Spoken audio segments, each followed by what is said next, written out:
So tonight, what we're going to be talking about, what Pastor Holt was mentioning before, was the concept of kind of faith in medicine and what it means to have faith as a Christian in the world of medicine. But to do that, to be able to get to that point, that would be putting the cart before the horse if we didn't think about some fundamental things about sin, about the world, about why there is even cancer or death or disease. And so tonight I kind of want to touch on three main points, each building upon the next. The first thing that I want to talk about is I want to, from Genesis, build a concept of what it means to be an image bearer, what it means to take dominion, and why sin affects our bodies and how it affects our bodies from a theological standpoint. And then I want to talk about the Protestant view of vocation and what that means as a Christian to live one's life coram Deo before the face of God in all things that we do. And I want to unpack that theology of vocation and tie it back into the image-bearing, taking dominion, and ultimately explain those things within the context of faith and medicine and what that looks like for me and many other healthcare workers. This doesn't have to, it's not specifically applicable to only surgery particularly. So to start, if you would, if you have your Bibles, open up to Genesis 1. Who's ever seen Sound of Music? I know you've seen the Sound of Music. Yes, start in the very beginning. It's a very good place to start. Well, if you get the garden wrong, we get everything wrong. So starting in the garden is usually a fairly wise place to start. So as I was thinking of the concepts of what I wanted to talk about, I immediately came to Genesis 1. And what I wanted to draw out, I'm not going to read the first 25 verses of Genesis 1, but I want to draw out this concept. If you look at the literary structure of Genesis 1, what you see is on each day, there is a parallel day. The first day, God makes a domain. The second, or on the parallel day, so for example, first day, you can see it on your handout there. The first day, God makes light. He separates the light and the darkness. And then on the fourth day, the parallel day to the first day, he makes the ruler of that domain. He makes the sun and the moon and the stars. You see that on the second day. The second day, he separates the waters above, the sky, from the waters below. And then he makes on the fifth day, the fish and the fowl to rule those two domains, the rulers of that specific domain. And then on the third day, he makes land. He gathers the waters into rivers and seas and streams. And then he separates those from the land. And then on the sixth day, the parallel day to the third day, he makes land animals. And as the crown jewel of God's creation, we know God created man. He created man and woman as God in his image. And so I want to pick up this Genesis narrative, picking up on this theme of domain and ruler, that God creates a space, and then he creates one to rule that space, ultimately crowning it with the ultimate vice-regent or the ultimate ruler, which is man and women going out as image bearers into God, as God. So picking up in Genesis 1, verse 26, I want to read verses 26, 27, and 28, and then I'll read verse 31, and I'm going to draw out some points that I think are helpful, at least building on the concepts that I want to talk about tonight. So Genesis 1:26, then God said, let us make man in our image. According to our likeness, let them have dominion over the fish of the sea and over the birds of the air and over the cattle, over the earth and over every creeping thing that creeps on the earth. And so God created man in his own image. In the image of God, he created him. Male and female, he created them. And then God blessed the man, and God said to them, be fruitful and multiply, fill the earth and subdue it. Have dominion over the fish of the sea and over the birds of the air and over every living thing that moves on the earth. Skip to verse 31. And then God saw everything that he made, and indeed it was very good. And so there was evening and there was morning, the sixth day. And so from these verses, I want us to see, looking in at verse 26 and 27 specifically, God makes man, and he makes him in his image. Now, what does it mean that we're made in God's image? This is an open question. I kind of want to discuss. I don't want to talk the whole time, please. You don't want to hear me just talk the whole time. What does it mean that we're made in God's image? There are wrong answers. I hate it when people say that. But let's talk about it as brothers and sisters. Jared.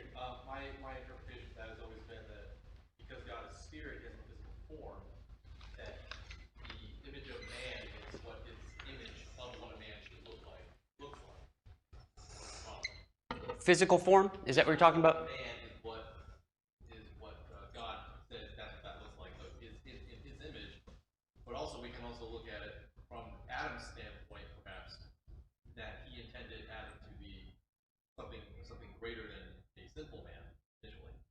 Sure. Any other thoughts? I think you're on to a lot of important themes there. Yes. He also gave they exhibited his attributes such as love, generosity, care. Absolutely. The good qualities. So all of those things, in a certain sense, are true, I believe. And, I lean very heavily on what our church teaches in the confessions and catechisms. And so I want to draw out just a couple things. When we look at what God made, when he made a man or a woman, because he created both of them in his image, in his likeness, we see first that he made a body, which is a material composition, carbon, nitrogen, oxygen. It's a living, breathing organism. But that body, at least from the text, it seems to indicate that that was not a living thing until God breathed the soul of man into that man. So in Reformed theology, we say that a human being is a body and a soul, and that both are good. We are not Gnostics. We don't say that the material world is wrong and the spiritual world is good. They're both good because that's how God created man and women. So first, we're made body and soul. And second, to be made in the image of God, we can speak about this in what's called the narrow sense of the image and the broad sense of the image. So the narrow sense of the image of God means that Adam and Eve, only three people were made this way: Adam, Eve, and Christ. That they were made with the perfect knowledge, that they were oriented perfectly towards communion and union with God because they had all of their faculties oriented and not tainted with sin. So they were made righteous and holy and with proper knowledge to orient themselves towards God and his worship. That sense is lost. The narrow sense of loss is lost with sin.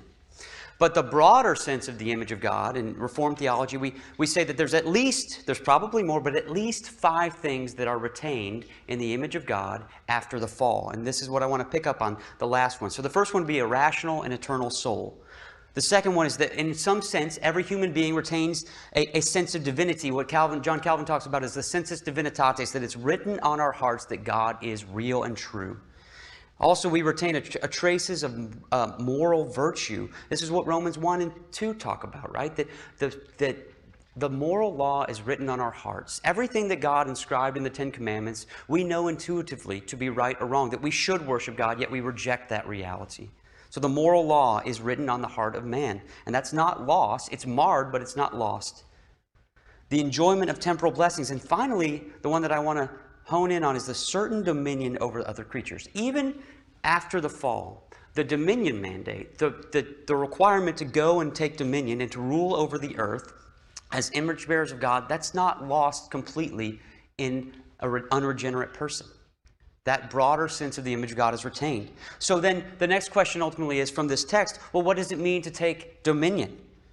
Well, as image bearers of God, we are required, commanded by God to go as his vice-regents. Remember, as a vice-regent, we use that term a lot in Reformed theology. Vice-regent, when you're talking about within the context of the image of God, it means that one who has the exact same authority as God in a subdued, limited sense. So you can think of it like the president and an ambassador. When the president appoints an ambassador, they send them to another country, and that's on U.S. territory, no matter where it is, and they function with the authority of the president of the United States, whoever that may be in that moment. And that's the sense of what it means for a man or a woman to be made in the image of God as a vice-regent. Remember, Adam and Eve were put into where? Where were they put into?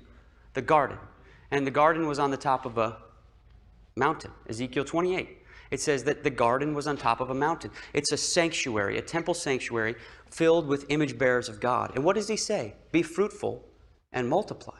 So they are to take dominion over the animals and the birds and the fish and bring good things out of the soil. And they are to be fruitful and multiply and produce new image bearers that then spread God's glory out into the world. They were not supposed to stay in Eden. They were supposed to spread God's glory and his fame and his name out into the world. R.C. Sproul describes taking dominion like this. He says, we are called to reflect the character of God's righteous rule over the universe. He never ravages or exploits what he rules, but rather reigns in justice and kindness. And so man is made in God's image. Man retains, even after the fall, the broader sense of the image of God. And man still is required to take dominion over this world. So if God made man good, let me ask this question, was there death and disease before the fall? I love that everybody said no, because I was thinking that maybe some people might say yes. There is actually a lot of people that would say yes. I fully reject that. I don't think that's scriptural, and we're going to talk about the scriptural evidence for that. But we fully reject the concept that disease and death existed in the pre-fall state. So then the question begs itself, what are the effects of sin? What are the effects of sin? They fell. They didn't stay in the estate where they were created. They fell from that estate. And our catechisms are really helpful here. Question 28 says, what are the punishments of sin in this world? It talks about it in two ways. It says there's the inward effects of sin, and there's the outward effects of sin. I'm going to leave aside the inward effects. Those are things we talk about all the time. The total depravity of man, the inability of man to glorify God in any meaningful way because of the corruption of our natures.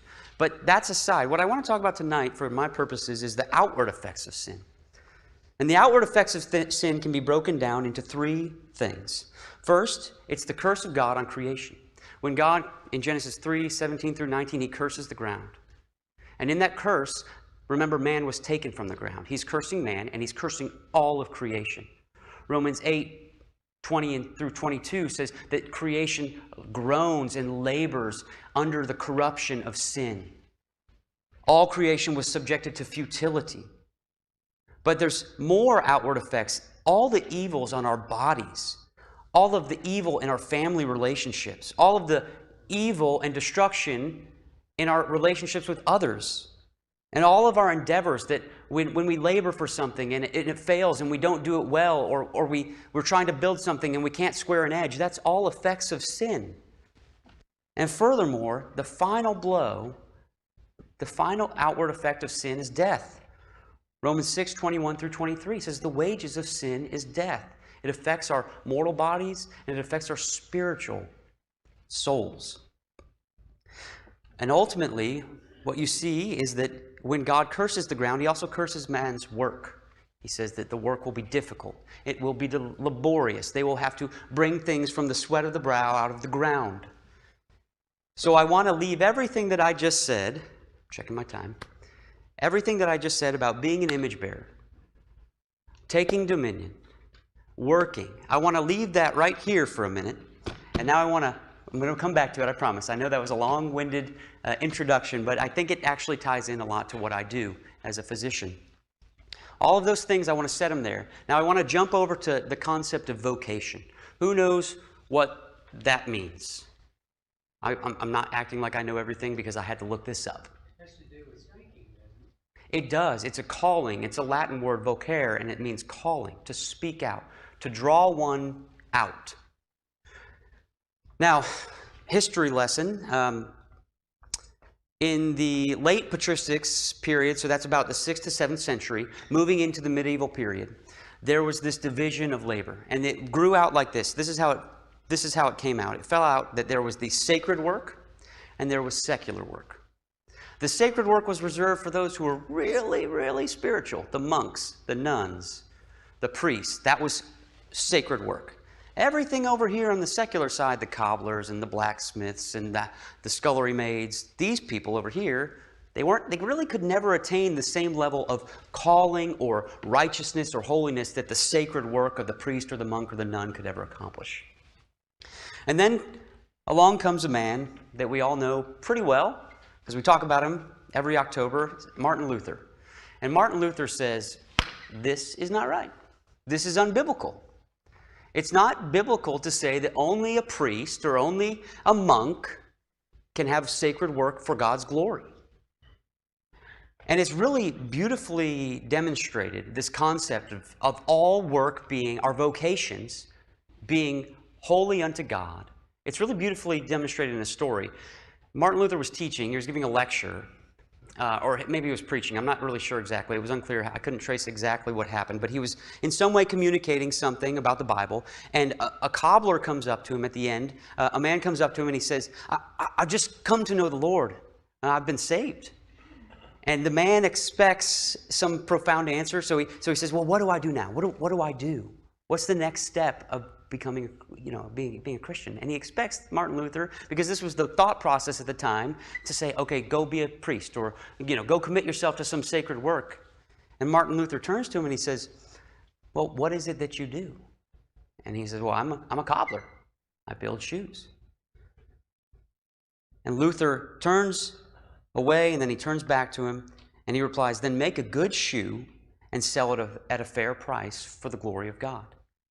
And Luther is the one, and John Calvin picks up on this a little bit, that gives us our Protestant view of vocation, that everything that we do, when I am changing my poopy diaper, not mine, my child's poopy diaper. Let me be very clear, that's not my poopy diaper.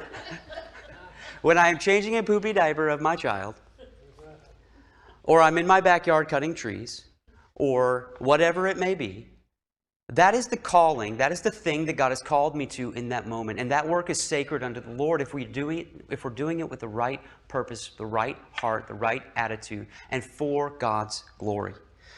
Proverbs 16:3 says, commit your works to the Lord, and your thoughts will be established. Colossians 3:23-24, and whatever you do, do it heartily as to the Lord and not to men, knowing that from the Lord you will receive the reward of the inheritance, for you serve the Lord Christ. And so this Christian concept, this Protestant concept of vocation, that all things that we do are for God's glory, for His purposes, that there's no distinction between the sacred and the secular in terms of a Christian's work. I want to now pick that back up, and I want to bring it over to the concepts that we built on at the beginning. Image bearing, taking dominion, the effects of sin on this world. And I'm going to link that to what I do as a physician. And I'll tell a story. I don't love telling this story, but I'm going to tell it anyway. It's a little bit embarrassing. I want to tell this story because I think it really underscores the reality of what it means to be an image bearer, taking dominion, reversing in very small effects the curse, even if one doesn't understand why they're doing it. When I was in college, I was studying history. I thought I was going to be a Marine combat officer. That's what I always wanted to do since I was in middle school. I wanted to be a combat officer in the military, specifically the Marines. And so I went to study history, and I was going to focus my historical studies in military strategies and various things like that. And it was the beginning of my sophomore year, 2005. And I was in the Marine recruiter's office, and I had contracts signed, set up, and I was about to sign it. And then I just had this sense that I needed to go talk to my fiance, my wife at the time, Rachel. My wife now, fiance at the time, Rachel. I wanted to talk to my dad. I wanted to pray about it a little bit more because I just didn't feel this sense of peace about it. And so I stopped. I told the recruiter I'd be back in a couple weeks. I wanted to think about it a little bit more. And in that 2-week interval, Katrina happened. And we all know about Katrina around here. It was a destructive force, an effect of sin. That wouldn't have happened in the garden, right? But Katrina happened, and where I was in Dallas, I was going to college at Dallas Baptist University, and I was going to a church there, and a lot of people had been displaced from this area in New Orleans, and they were up in Dallas. And so I was going to help in this church. There was a bunch of young kids there that had no school. They had nothing to do. They were bored out of their minds. So I was playing basketball with them one afternoon, and one of them poked me in the eye. And I was like, oh, man, that was miserable. That really hurt. And I realized about 8 or 9 hours later that I could barely see out of my eye. Like everything from the middle of my eye over to the right was completely black. I couldn't see, and I was like, oh, that's really weird. So I just kind of went to bed, and I was a college student. What do you want from me? I went to bed, and then Rachel texted me the next day or called me, and she was like, hey, where have you been? I haven't seen you. I said, well, I can't see very well out of my right eye. And I told her what happened. She's like, man, you're an idiot. You need to go to the doctor. And she called my mom. I was like, it'll be fine. She called my mom, and my mom called me, and she said, you need to go to the doctor, you numbskull. And so I went to the doctor and had to have an emergency surgery, and that one didn't work. And then I had to have another one. And in that process, the second surgery, my surgeon, he was an ophthalmologist in Dallas. Before the surgery, I asked him if he was a Christian, and he said no. And he did a great surgery. He did a beautiful surgery on my eye. He restored much of my vision. I still don't have much vision over here, so if you sneak up on me on the right and try to scare me, I'm just going to pop you. So please don't do that, because I can't see. I can see right about here, but over there, no, nothing. But this man, who was not a believer, yet was still an image bearer of God, he brought order to the chaos that was my eye, the blackness of my eye. I could not see out of half of my right eye. This man, who was not a believer, was able to restore it with the skill set that he learned. And I realized that my military career, my aspirations of a military career were over. I was not going to be able to do that. And I talked to the recruiter, I called him, and he said, yeah, you can't serve in combat, officer with no vision in your right eye, basically.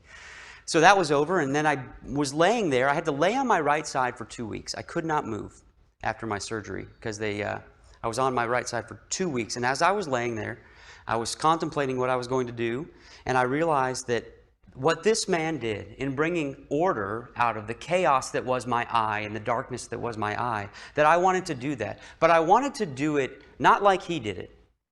I wanted to do it differently. I wanted to do it as an image bearer of God, when the image of God is recreated in me in the image of Christ. And I wanted to do it specifically from a Christian perspective. And so I tell that story because two things. Number one, we can still, our non-Christian brothers and sisters in the world, that not like in the Christian sense, brothers and sisters, but men and women, they still bear the image of God, and they're still valuable. Every person created in the image of God is valuable and worthy of our respect and honor. That is unquestionably true. But secondly, as Christians, the image of God is restored in us. Ephesians 4 talks about this. The knowledge and righteousness and holiness that Christ gained on the cross is restored in a believer. And we're properly oriented towards God. We don't fulfill that perfectly, but each day in our sanctification, that image of God is being recreated in us. And so what I realized through that whole process was I wanted to be a physician, a doctor, who did it from a uniquely Christian perspective. And as I've done that for almost 10, 11 years now, I've come away with three main things that I think I want to just linger on for a few more minutes. That a Christian uniquely can do in the medical field, or any health professional can do in the medical field, that no one else as an image bearer that's not a believer can do. Number one, as a Christian, we can teach that all life is precious. Number two, we can say that restoring function of something that's broken in one's body is a way of glorifying God and getting that image bearer, that person that you're working on or fixing or helping, getting them back to restored function so that they can then fulfill the will of God in their life. And finally, we have a unique perspective as Christians, as image bearers, taking dominion in the medical field or whatever field you're working in. This is not specifically applied to the medical field, but we have a unique ability in the medical field to talk about death as the enemy. So I want to spend a little bit of time unpacking all of these things. First, life is precious. We live in a culture, we live in a world where life is thought of as almost nothing, right? A baby can be murdered, and no one thinks twice about it. An elderly person on their deathbed, we can euthanize them. It doesn't matter. They're just material, organic masses of lumps of cells. It's useless. That is not the truth. And everybody in here, I'm fairly confident, agrees with that. And if you push back on unbelievers and you tell them, do you really think that that person is just an organic mass of lump of organic carbon? Most of them will probably say yes with their mouth, but intuitively in their hearts, they know that's not so. Life is precious. From the womb to the tomb, every minute of life, every human being made in the image of God is a precious thing. And I never had this so poignantly expressed to me than the moment when I did my medical training, my surgical training at Parkland, and they have a huge burn center there. And if you've ever seen someone burned, like a big burn, 80, 90% of their body burned, it is an awful thing. Is an absolutely terrible thing. It's painful. And they go through surgery after surgery after surgery where the burned skin is cut off. It's called a big Humvee knife. It's about this big. It looks like a kitchen knife. And you literally just fillet, I'm sorry to be graphic, but you fillet their skin off, and then you take a piece of good skin, if there is any, and you put it onto the part of the burned body that you just cut off the scar from. It's an awful thing. Some of these stories are hard for me to tell, and I'm sorry. So if I get emotional, I'm sorry. But when I was an intern, I had been a doctor for like 4 or 5 months. I was rounding in the ICU. And one of my attendings, his name was Stephen Wolf. He's a very prominent burn surgeon. He's also a believer. He was a godly man. cared deeply and passionately about his patients. It was an infectious passion. You know, he was just one of those guys that when you're around him, you know that he cared for people and he loved them. And I asked him why, and he told me he was a believer. He was also very, very crazy, like insanely crazy. We called him the Lobo Loco, the Loco Lobo, because his last name was Wolf. We called him the Crazy Wolf, right? So Dr. Wolf, we were rounding in the ICU one morning. It was early. I believe it was on a Saturday, and I was an intern. And we had a big burn come in that night. This kid's name was Gabriel Munoz. I'll never forget it. He was 18 years old. He had his 95% burned from gasoline. And everybody in that ICU room that morning, myself included, I'm a little ashamed to talk about this, but it's true. I wanted to give up on Gabriel. It didn't seem like something that was worth investing resources and time. Because if you know anything about burns, that is almost assuredly a non-survivable thing. So as we're talking about this patient in the morning rounds, there was a general sense of antipathy towards wanting to do anything. And someone expressed that. I don't remember who it was. Some brave soul expressed that to Dr. Wolf, and he became violently angry. And he slammed his hand down like this, and he said, "We are not in the business of death here. We are in the business of life. That man in the ICU room is important. And we're not going to talk about pulling any care from him. We are going to care for him the way that you would want to be cared for and the way that I would want to be cared for." And what I realized in that moment, and I've reflected on that moment many, many times since then, what I realized in that moment was that the man with the $1 million education standing there was every bit as important as the man with the 95% burn, because they're both made in the image of God, and that life from the womb to the tomb is equally valuable and something that as a Christian and as a physician, I have a unique opportunity to speak God's truth into those situations.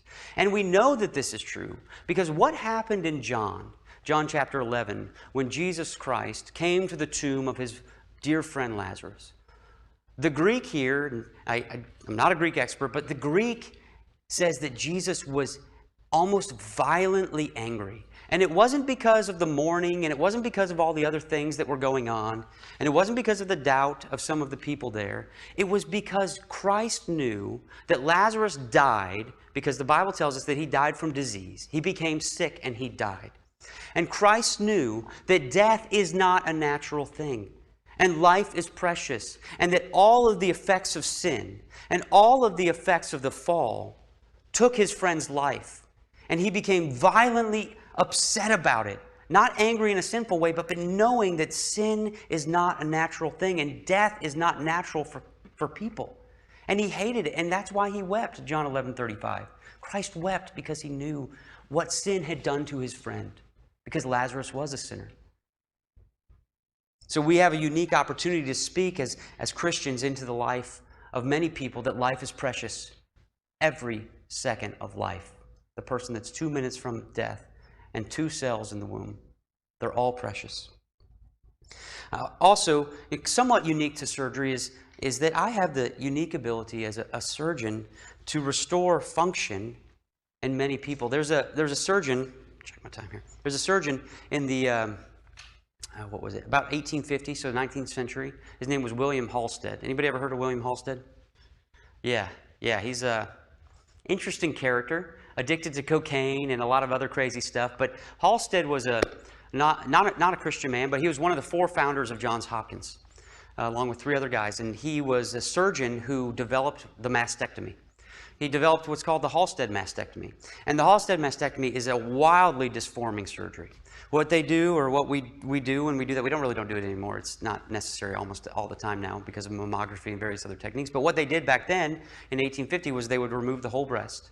They would remove both of the muscles of the chest, the pec major and the pec minor, and all of the lymph nodes in the arm, underneath the arm. That is an extremely disfiguring surgery. It's morbid, infections. They didn't have the ability to do skin grafts back then, so they're left with this big open wound on the chest that has to heal, and the skin has to grow in, and they'd have this terrible disfiguring scars. Of course, this saved many lives when he developed this technique, right? Halstead, not a believer, but still retaining the image of God and taking dominion, didn't even know he was doing this for God's glory, but saving life is always something that is admirable and brings God glory, even if they don't know why they're doing it. But Halstead's mastectomy has gone through an evolution. In about 1940, 1950, we figured out we don't have to remove the whole breast. We can take out a portion of the breast, just the cancer, about this big. We can test the lymph nodes and make sure they don't have cancer in them. And so we can restore the function of the breast. Pregnant women get breast cancer. They do. Pregnant women often, I'm sorry to use a lot of medical terms, hopefully everybody's okay with this, but pregnant women breastfeed. And so I've had patients who have had cancers in their breast, pregnant, and they want to breastfeed, and I'm able to restore the function of that thing so that that person can fulfill the purpose that God put them on the planet for and use their bodies for His glory. We have a unique ability as physicians to demonstrate that all of the body is good and can be used for God's glory. And that restoring function, a broken tibia, is bad. If you've ever broken a bone, it hurts real bad, and you're kind of out of capacity for a while. Or if you've hurt your back, Rex, I know you've hurt your back, it's miserable. It's awful. And you can't do the things that you want to do. You can't be here. You can't go to work often, and you're limited in what you can do. Restoring the function, casting an orthopedic surgeon fixing a tibia or a fibula like Marshall had, that's restoring the function so that Marshall can be back about his work and glorifying God. That's a unique opportunity that a Christian physician has, and one I'm grateful for. And finally, the last way, and this is the most emotional one, and again, I'm sorry if I get emotional, but the last thing that I'll talk about is that death is the enemy. It is. Death is not natural. When one's body goes into the grave and the soul rises either to Christ or to hell, that is not a natural state. The human existence was made to be both body and soul. Funerals, and I might step on toes here, I'm not trying to, but funerals are not happy occasions. Of course, if the person's a believer, we're grateful if suffering is over. We're grateful that they're with Christ. But it is not a natural state for a human soul to be disconnected from a human body. That is an effect of sin. Death is not natural. Even death, and often the deepest valleys of grief, people are most susceptible to the gospel. In valleys of grief, in moments of pain and suffering, I know Pastor's done some chaplaincy work. Those are unique opportunities as a Christian physician, as a chaplain, as anybody visiting someone as a Christian in a patient's room, or on when you're making a run, Jared, as a paramedic. You have the opportunity to tell someone that death is not natural and that there is one who defeated death. Right?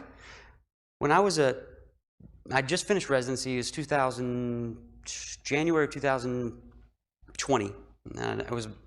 If you know anything about surgical training, you kind of go through medical school, and then you do 5 years of surgical training, and then you take your boards and you become a private practice surgeon, and you can do all the things that you thought you could do as a resident, and then you realize, I got to do this all by myself, and I'm not as good as I thought I was. So I had a patient come in late in the evening. She had an obstructing colon cancer. She'd let this cancer. She hadn't refused to get a colonoscopy. And colon cancer came in, and she was obstructed. Everything was backed up. She was vomiting, big distension. I'm sorry to be graphic again. Hopefully I'll kind of keep it tame. And I told her that I didn't think there was much that I could do, but that I would do surgery, that I would try to remove the colon and remove the obstruction. I prayed with her before the surgery, which I often do with many of my patients, and afterwards she did terribly. It was very depressing for me. And I was sitting there in the ICU. I knew she was dying. There was no chance she was coming back outside of a miracle of God. And her son was sitting across from me, and I was holding her hand, and I was holding his hand, and he was holding her hand. Our hands were right next to each other. I'd never met this man before. But I had the opportunity in that moment to pause and to stop what I was doing and to pray with him. And I had the unique opportunity because death is destructive. And because death exposes things that people don't want to talk about when no one's dying. When a non-Christian faces death, they realize that something is about to happen. Or when they see someone dying, they realize that something's about to happen that's really important. And they're very susceptible to hearing the gospel. And in that moment, I had the opportunity to pray with that man. And I don't know if he became a Christian. I didn't try to present a full gospel story. That was not the time, but I had the opportunity to pray with him. And in my prayer, I was very explicit that this is not a natural state. that her death that was impending is not good, and that Christ is the one that defeated death. And He is our hope. And that man sent me a card with his mother's obituary about a week later and said, "Thank you for praying with me." Death presents a unique opportunity for us to share the gospel with people. And furthermore, it gives us a unique opportunity to tell people that death is an enemy and it's not good. 1 Corinthians 15:20-26 says this. It's on your handout if you want to follow along. "But now Christ is risen from the dead and has become the first fruits of those who have fallen asleep. For since by man came death," that's Adam, "by man also came the resurrection of the dead. For as in Adam all die, even so in Christ all shall be made alive. But each one in his own order. Christ the first fruits, afterward those who are Christ at His coming. Then comes the end, when He, Christ, delivers the kingdom to God the Father, when He puts an end to all rule and all authority and power. For He must reign till He puts all enemies under His feet." And here's the kicker, verse 26. "The last enemy that will be destroyed is death." Death brings a unique opportunity to share the gospel and to point others to the reality that when they stare death in the face, they don't have to do it hopelessly. They can do it in some ways in joy, resting in the work of Christ. Every person is an image bearer. Every person is made in the image of God. Every person is required to fulfill the creation mandate in some way. We have a unique opportunity as the image of God is restored in us by the person and work of Christ to do that in a unique way that a person that still bears the image of God as an unregenerate, unsaved person still can do, but not in the same way that we can. We have a Christian vocation. Everything that we do, we can do it for the glory of God. And that's my prayer for all of us, whether you're in the healthcare field, or you're a mathematician, or a coder, teacher, whatever it may be. And this is the last thing I'll read, because nothing can say it better than this. Revelation 21:1-5. "Now I saw a new heaven and a new earth, for the first heaven and the first earth had passed away. Also there was no more sea. Then I, John, saw the holy city, New Jerusalem, coming down out of heaven from God, prepared as a bride, adorned for her husband. And I heard a loud voice from heaven saying, Behold, the tabernacle of God is with men, and He will dwell with them, and they shall be His people. God Himself will be with them and be their God. And God will wipe away every tear from their eyes. And there shall be no more death, and no more sorrow, and no more crying. There shall be no more pain, for the former things have passed away. Then He who sat on the throne said, Behold, I make all things new." We have a unique opportunity as Christians, especially in the healthcare field, to tell people that life is precious. We have a unique opportunity to restore function so that other image bearers can work for God's glory. And we have a unique opportunity to tell exactly what that verse says, that Christ is the one that will come, and He will come and put death under His foot. And that is the gospel. Let's pray.